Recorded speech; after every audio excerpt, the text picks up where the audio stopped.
este día. Gracias, Dios mío, por la vida de las mujeres, Señor, que tienen un papel muy importante. Gracias, Dios mío, por cada madre, hija tuya.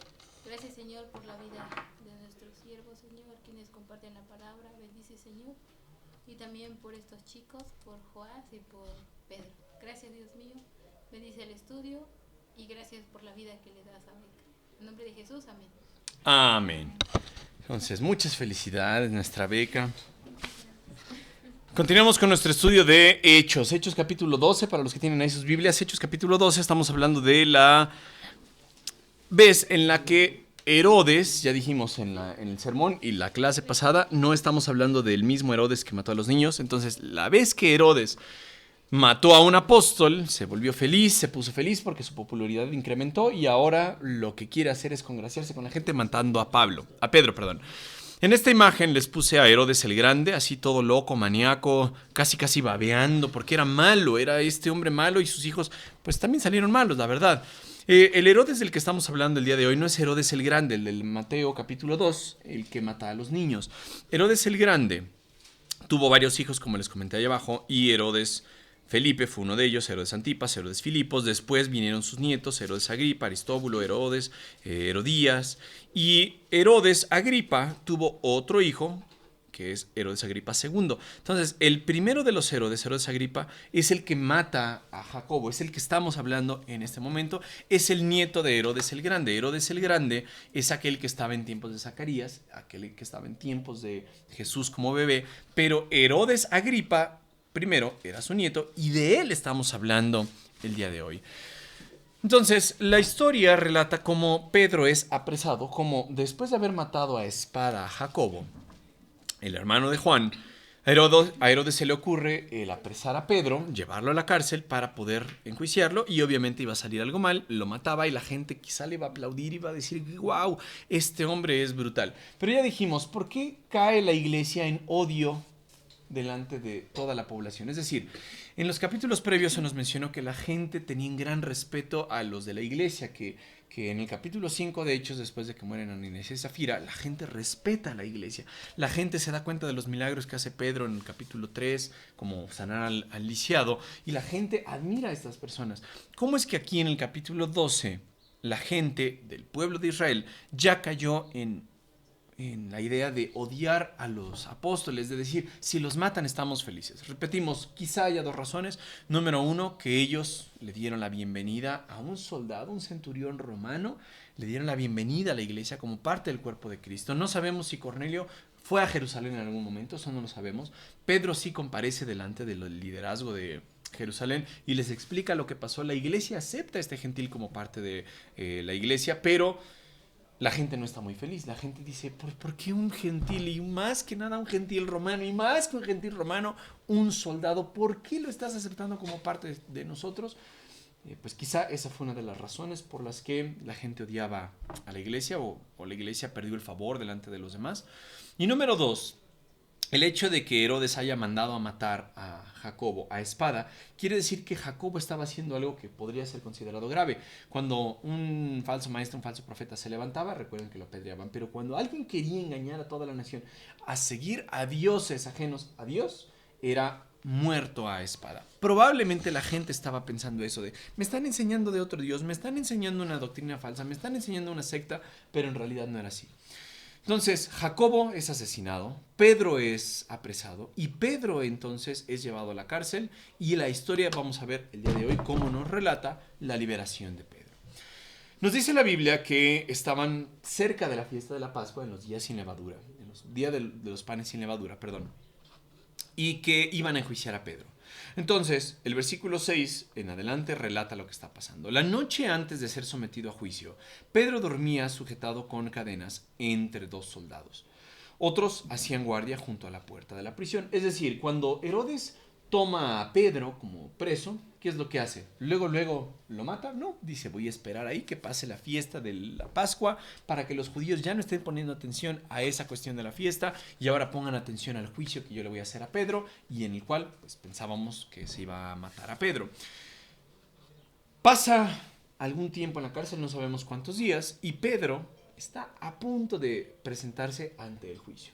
Y nos dice la Biblia que Pedro está bien dormido. Él no está preocupado, quizá estaba recordando las palabras de Jesús cuando le dijo, cuando seas viejito te llevarán de aquí, te ataviarán y todo lo que ya sabemos ahí de Juan 21.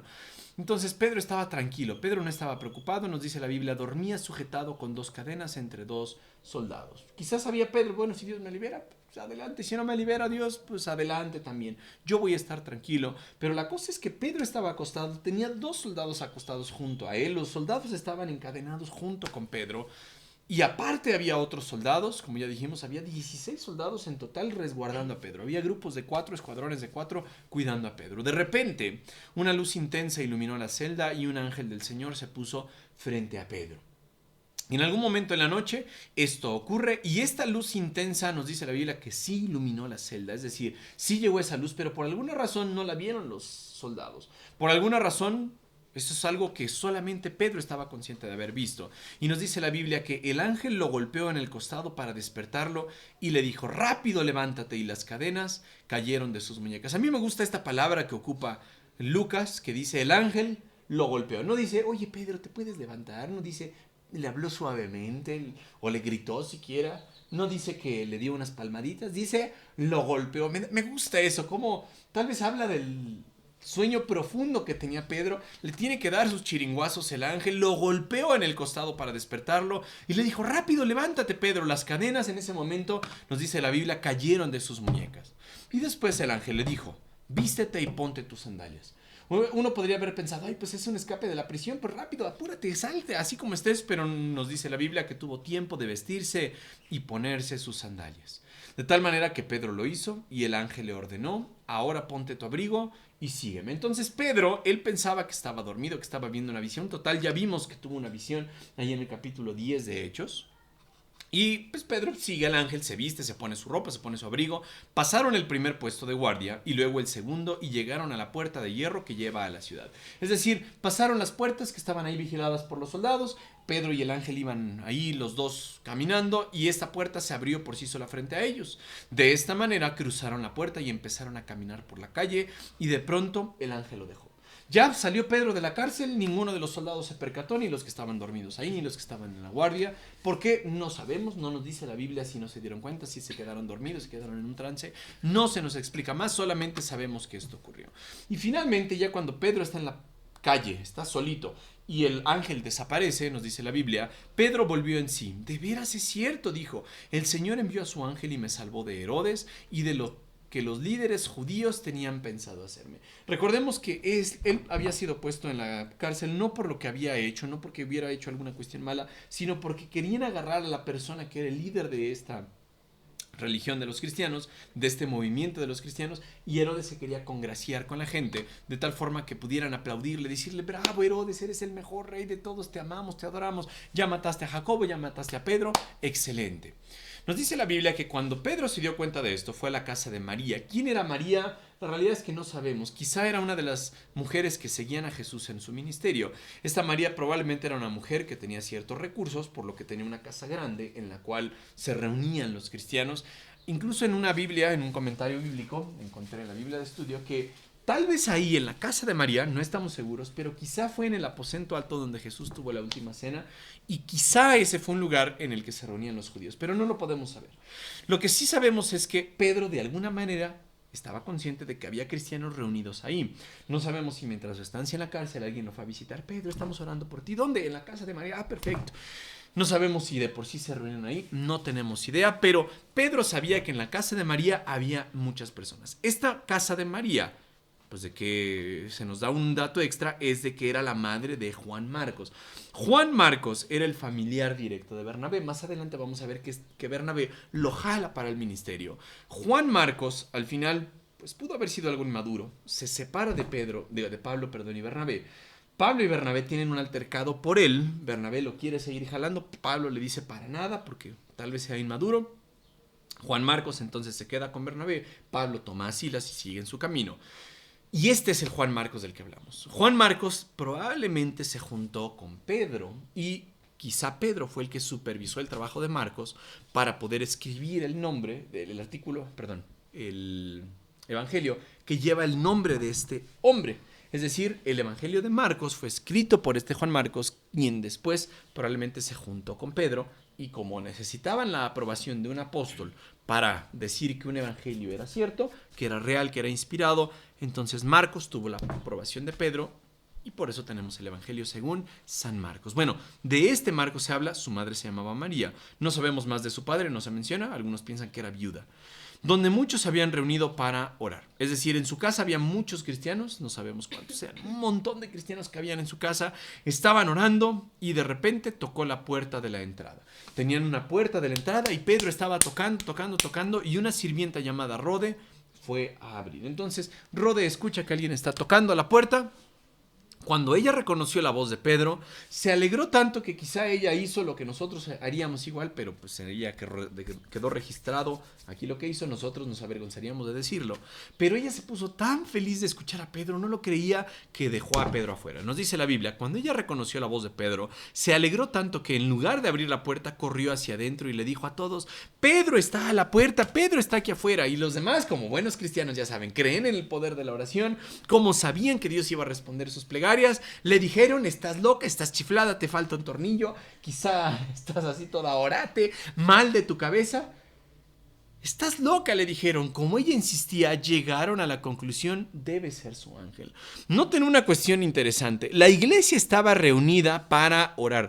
Cuando se ocupa la palabra orar, aquí Jim Osman nos dice que no solamente estaban pidiendo, estaban derramando su espíritu, estaban orando intensamente. La iglesia estaba pidiendo: Señor, por favor, libera a Pedro, por favor, ten misericordia de él, por favor, Señor. Así me los imagino así casi hasta llorando, arrugando la cara: por favor, Señor, haz algo.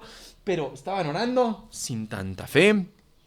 Y cuando les llega la respuesta a su oración, no se la creyeron. Le dijeron a la hermana Rode: estás bien maniática del cerebro. Llegaron a la conclusión de que ella estaba así, y entonces ella les decía: no, claro que está Pedro allá afuera. Como ella insistía, llegaron a la conclusión de: ya sabemos, debe ser su ángel. Esto no es algo bíblico, no, la Biblia no nos dice que tengamos un ángel. Jesús habló de los ángeles de los niños, entonces probablemente se refiera al ángel como de la guarda. Algunas personas dicen eso, pero los judíos en ese tiempo tenían la creencia, porque no es bíblica, la creencia de que cuando se aparecía tu ángel, tenía como tu forma, tu apariencia. Entonces los que estaban orando, los creyentes, creían en una suposición, creían en algo que no era bíblico, y cuando se les presenta la respuesta a su oración, en eso decidieron no creer. Y Rode les está diciendo: sí es cierto, ellos no lo creen, y después dicen: bueno, ¿qué es lo segundo más difícil de creer? Eso, pues vamos a creer eso. Entonces, que su ángel se apareció. Por eso mencionan: debe ser su ángel, debe ser el ángel de Pedro, no el ángel que cuidaba a Pedro, sino el ángel que representaba a Pedro. Mientras tanto, mientras todo este alboroto pasaba ahí adentro, estaban insultando a Rod: estás loca, estás toda chiflada, te falta 1 o 2 tornillos, tu cabeza no funciona bien. Y ella: no, claro que sí es cierto. Pedro seguía afuera tocando la puerta. Mientras tanto, Pedro seguía tocando, y cuando por fin abrieron la puerta y lo vieron, quedaron asombrados. Me imagino que en ese momento las mandíbulas se les cayeron, se dislocaron aquí sus cóndilos, se salieron de su lugar. Dijeron: ¿cómo es posible que tú estabas en la cárcel? Nos pusimos a orar y ya estás aquí. No lo creemos. Por lo tanto, algunos dicen una respuesta que no es factible, que no se podía creer, pero eran oraciones que tampoco tenían mucha fe. Él les hizo señas, la gente se alborotó. Recuerden que había muchos metidos ahí en la casa. Quizás se alborotaron. Imagínense, si estaban insultando a Rod: estás loca, estás mal de tu cabeza, pues cuando vieron a Pedro, todos pudieron haber estado gritando, todos pudieron estar haciendo bulla, pero Pedro les dijo: cállense. Les hizo señas para que se callaran y les contó cómo el Señor lo había sacado de la cárcel. Dice: díganle a Santiago y a los demás hermanos lo que pasó. Ya les explicó: pues yo estaba dormido, después se me apareció un ángel, me dijo que me levantara, salimos los dos por las puertas, pasamos, ninguno nos detuvo, nadie nos vio, hasta que me encontré en la calle, ya no estaba el ángel conmigo y por eso decidí venir hasta acá. Los hermanos pues quizá se dieron cuenta del poder de la oración, y Pedro les da una instrucción final: díganles a Santiago y a los demás hermanos lo que pasó. ¿Quién es ese Santiago? Santiago, en la Nueva Traducción Viviente, es también nombrado así, el hermano de Juan. Entonces se nos dice que era Juan y Santiago. En otras versiones se dice que era Juan y Jacobo. Al final es el mismo nombre, ¿sí? Entonces Jacobo ya había sido muerto a espada por Herodes Agripa primero, pero había otro Santiago que después tomó un papel así importante en la dirigencia de la iglesia, en los líderes de la iglesia, Santiago era el medio hermano de Jesús. ¿Por qué decimos medio hermano? Porque pues, sabemos por las escrituras que José y María se casaron. María ya iba embarazada del Espíritu Santo. Después se nos dice en Marcos 3 que Jesús tenía medios hermanos o hermanos. Que Jesús tenía otros hermanos que lo más seguro era que venían de José y de María. Entonces tenía medios hermanos y uno de esos medios hermanos era Santiago. El otro medio hermano que sabemos es Judas. Ambos escribieron unas cartas que llevan su nombre, Santiago y Judas, casi al final de la Biblia. Entonces Santiago era uno de los líderes de la iglesia y Pedro le dijo, por favor avísele a Santiago y a otros líderes, a otros hermanos lo que pasó, y después se fue a otro lugar. ¿Por qué? Porque Pedro sabía que si lo veían allá afuera quizá iban a hacer un alboroto, quizá iban a decir, este Pedro, miren, nomás se escapa y se escapa y se escapa, y tal vez lo iban a poner otra vez en evidencia y ahora sí lo iban a matar. Entonces Pedro sintió la necesidad de irse con otros hermanos. ¿Y qué pasó en la mañana? Esto ocurrió en la noche. ¿Qué pasó en la mañana? Al amanecer hubo un gran alboroto entre los soldados por lo que había sucedido con Pedro. De manera clásica, la Reina Valera lo pone como hubo un alboroto no pequeño, ¿no? Y en algunas otras partes aparece no pocas personas, no tal así. A Lucas le encantaba ponerlo de esta manera, ya la Nueva Traducción Viviente lo pone más sencillo. Al amanecer hubo un alboroto grande entre los soldados por lo que había sucedido con Pedro. Se levantaron los soldados, cambian a turno. ¿Y dónde está Pedro? No sabemos dónde está Pedro. Se empiezan a preocupar porque había una costumbre. ¿Sabían ustedes que los romanos tenían la costumbre de que si se les escapaba un preso, pues ahora iban a ser sentenciados a lo que el preso estaba condenado? En este caso sabemos o nos imaginamos que querían matar a Pedro porque ya sabemos que habían matado a Jacobo o a Santiago y pues probablemente iban a matar a Pedro. Entonces Herodes como que dice, bueno, ¿dónde está mi preso? Y cuando se da cuenta que los soldados no lo tenían, los manda a matar. Así lo dice la Biblia. Herodes Agripa ordenó que se hiciera una búsqueda exhaustiva para encontrar a Pedro. Tal vez Pedro ya sabía que le iban a buscar, por eso decidió irse a otro lado. Como no pudieron encontrarlo, Herodes interrogó a los guardias y luego, ¿qué? Los condenó a muerte. No tuvo misericordia de ellos. Herodes dijo, tú me debías entregar a Pedro, tú tenías que cuidarlo. Estaban encadenados para que Pedro no se te escapara. ¿Y qué pasó? Se te escapó. Por lo tanto, vas a pagar con tu vida. Herodes interrogó a estos guardias y luego los condenó a muerte. Después Herodes se fue de Judea para quedarse en Cesarea por un tiempo. Recuerden, Cesarea era un lugar que había sido hecho por Herodes, que era como una capital romana, como un cuartel romano. Aquí había varios soldados romanos, entre ellos quienes estaban, pues Cornelio y sus soldados que tenía ahí. Entonces Herodes se fue de Judea a ese lugar, a Cesarea, por un tiempo, por lo que vamos a ver en los versículos que siguen, pero eso lo veremos la semana que viene. Entonces vemos aquí cómo la iglesia, pues muy devota, muy ferviente, muy poderosa, pero no creía en la oración. Es algo paradójico, como les mencionábamos en la historia que les conté de Dante Hebel. La iglesia no cree en el poder de la oración. Así nos pasa, así somos los creyentes. Creemos en Dios, pero no creemos que Dios sea bueno. Creemos en Dios, pero no creemos que Dios está en control. Creemos en Dios, pero no creemos que Él nos dé solamente cosas que Él considera que son buenas para nosotros. A veces queremos hacer nuestra voluntad sin creer en el carácter de Dios. Así nos pasa. Así le pasó a la iglesia primitiva. Tal vez algunos de ellos habían visto incluso al mismísimo Señor Jesucristo y aún así su oración pues no era muy poderosa en la fe, que digamos, ¿sí? Entonces quizá eso nos debería hablar un poquito en nuestras vidas para saber qué deberíamos cambiar. Cumpleañera, nos despide usted en oración, por favor. Gracias, Señor, por este día, Señor. Muchas gracias por la clase que acabamos de tomar, Señor. También tenemos que estar conscientes de que la oración es muy poderosa, Señor. Y pues tenemos que platicar contigo cada día más, Señor, para estar en fe contigo, Señor. Y te pido por la vida de Mario, por la vida de todos, Señor. Y gracias por mi vida también, Señor. En el nombre de Jesús. Amén. Amén, muchas gracias.